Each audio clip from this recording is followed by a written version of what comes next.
আসসালামু আলাইকুম। I news বাংলার আন্তর্জাতিক সংবাদে স্বাগতম।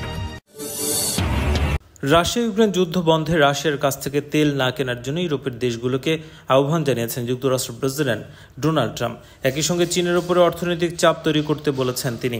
প্রেসিডেন্ট ডোনাল্ড ট্রাম্প ইউরোপীয় নেতাদের বলেন, ইউরোপকে অবশ্যই রাশিয়ার তেল কেনা বন্ধ করতে হবে, কারণ এই অর্থ দিয়ে মস্কো ইউক্রেন যুদ্ধ চালিয়ে যাচ্ছে। বৃহস্পতিবার এক শীর্ষ মার্কিন কর্মকর্তা এই তথ্য জানিয়েছেন। ট্রাম্প ফ্রান্সের প্রেসিডেন্ট ইমানুয়েল ম্যাক্রোর নেতৃত্বে অনুষ্ঠিত কোয়ালিশন অব দ্য উইলিং বৈঠকে ভিডিও কলে যোগ দেন। বৈঠকে রাশিয়ার সঙ্গে সম্ভাব্য শান্তি চুক্তির পর কিয়েভকে কিভাবে নিরাপত্তা নিশ্চিত দেওয়া হয় তা নিয়ে আলোচনা হচ্ছিল।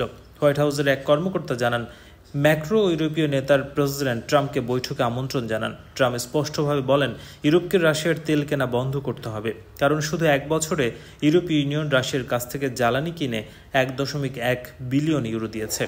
2022 সালের ইউক্রেনে হামলার পর ইউরোপ রাশিয়ার সঙ্গে দীর্ঘদিনের জ্বালানি নির্ভরতা ছিন্ন করার চেষ্টা করছে। ইউরোপীয় কমিশনের প্রস্তাব দিয়েছে 2018 সালের 1 জানুয়ারির মধ্যে রাশিয়ার তেল ও গ্যাস আমদানি পুরোপুরি বন্ধ করতে হবে। বেশিরভাগ ইউরোপীয় দেশ 2022 সালে রাশিয়ার অপরিশোধিত তেল এবং 2023 সালে জ্বালানি আমদানি বন্ধ করেছে। তবে হাঙ্গেরি ও স্লোভাকিয়ার মতো কয়েকটি দেশে এখনও সীমিত পরিমাণে ক্রুড তেল নিচ্ছে। এছাড়া ভারত সহ তৃতীয় দেশে রাশিয়ার তেল প্রক্রিয়াজাত করার পর ইউরোপে জ্বালানি পাঠানো হচ্ছে। ট্রাম্প আসলে কোন ধরনের আমদানিকে টার্গেট করেছেন তা পরিষ্কার নয়।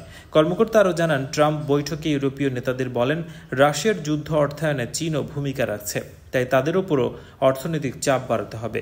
হোয়াইট হাউসের এই কর্মকর্তা জানান, ইউক্রেনের প্রেসিডেন্ট ভ্লাদিমির জেলেনস্কি এবং ইউরোপীয় কমিশনের প্রেসিডেন্ট উর্সুলা ভন ডার লিয়েনও বৈঠকে ছিলেন। তিনি আরও বলেন, কোয়ালিশন অব দ্য উইলিং এর বৈঠক ছিল ইউক্রেনের নিরাপত্তা নিশ্চয়তা নিয়ে। কিন্তু প্রেসিডেন্ট ট্রাম্প প্রশ্ন তুলেছেন, ইউরোপীয়রা যদি এখনও রাশিয়ার অর্থনীতিকে চাঙ্গা রাখে তবে তাদের আন্তরিকতা কোথায়? তিনি পরিষ্কার করেছেন, এটি তার যুদ্ধ নয়, ইউরোপীয়দেরই আরও দায়িত্ব নিতে হবে।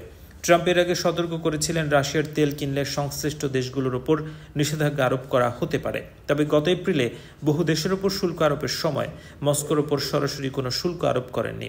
অন্যদিকে ম্যাক্রো বৃহস্পতিবার জানিয়েছেন, যুদ্ধ পরবর্তী সময়ে ইউক্রেনকে স্থল, সমুদ্র এবং আকাশপথে আন্তর্জাতিক বাহিনী পাঠাতে 26টি দেশ প্রতিশ্রুতি দিয়েছে। মার্কিন প্রেসিডেন্ট ডোনাল্ড ট্রাম্পের সঙ্গে ভারতের প্রধানমন্ত্রী নরেন্দ্র মোদীর ব্যক্তিগত সম্পর্ক একসময় খুব ভালো ছিল, কিন্তু সেই সম্পর্ক এখন অতীত বলে মন্তব্য করেছেন সাবেক মার্কিন জাতীয় নিরাপত্তা উপদেষ্টা জন বোল্টন। তার মতে, ব্যক্তিগত বন্ধুত্ব কোনো দেশকে ট্রাম্পের সবচেয়ে খারাপ নীতির হাত থেকে রক্ষা করতে পারবে না। এ থেকে সবারই শিক্ষা নেওয়া উচিত। সংবাদ মাধ্যম বলছে, বোল্টনের এই মন্তব্য এসেছে এমন এক সময় যখন 2 দশকের মধ্যে ভারত মার্কিন সম্পর্ক সবচেয়ে খারাপ অবস্থার মুখোমুখি হয়েছে। বিশেষ করে ট্রাম্প প্রশাসনের শুল্ক নীতি ও নয়াদিল্লির প্রতি ক্রমাগত সমালোচনায় সংকট আরও গভীর করেছে। ব্রিটিশ গণমাধ্যম এলবিসিকে দেয়া এক সাক্ষাৎকারে বোল্টন বলেন, ট্রাম্প আন্তর্জাতিক সম্পর্ককে ব্যক্তিগত সম্পর্কের চোখ দিয়ে দেখেন। তার যদি ভ্লাদিমির পুতিনের সঙ্গে সম্পর্ক ভালো থাকে তাহলে তিনি মনে করেন যুক্তরাষ্ট্রের সঙ্গে রাশিয়ার সম্পর্ক ভালো, অথচ বাস্তবে তা নয়।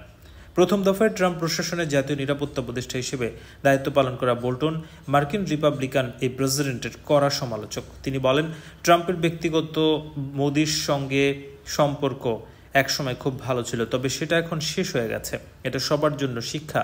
যেমন যুক্তরাজ্যের প্রধানমন্ত্রী কিয়ার স্টারমারের জন্য যে ব্যক্তিগত সম্পর্ক সাময়িক সুবিধা দিলেও খারাপ পরিস্থিতি থেকে আপনাকে রক্ষা করতে পারবে না। আগামী 17 থেকে 19 সেপ্টেম্বর যুক্তরাজ্য সফরে যাচ্ছেন ট্রাম্প। এলবিসিতে দেয়া সাক্ষাৎকারের সঙ্গে সামাজিক মাধ্যমে দেয়া এক পোস্টে বোল্টন অভিযোগ করেছেন, ট্রাম্প প্রশাসনের কারণে ভারত মার্কিন সম্পর্ক কয়েক দশক পিছিয়ে গেছে। এতে মোদি আরও কাছে চলে গেছেন রাশিয়া ও চীনের। তার ভাষায়, বেইজিং নিজেকে যুক্তরাষ্ট্র ও ট্রাম্পের বিকল্প শক্তি হিসেবে উপস্থাপন করছে। সম্প্রতি বোল্টনের মেরিল্যান্ডের বাড়ি ও ওয়াশিংটনের অফিসে তল্লাশি চালিয়ে যুক্তরাষ্ট্রের কেন্দ্রীয় গোয়েন্দা সংস্থা ফেডারেল ব্যুরো অব ইনভেস্টিগেশন গোপন নথি ব্যবহারের অভিযোগে ফৌজদারি তদন্তের অংশ হিসেবে এই তল্লাশি অভিযান চালায়।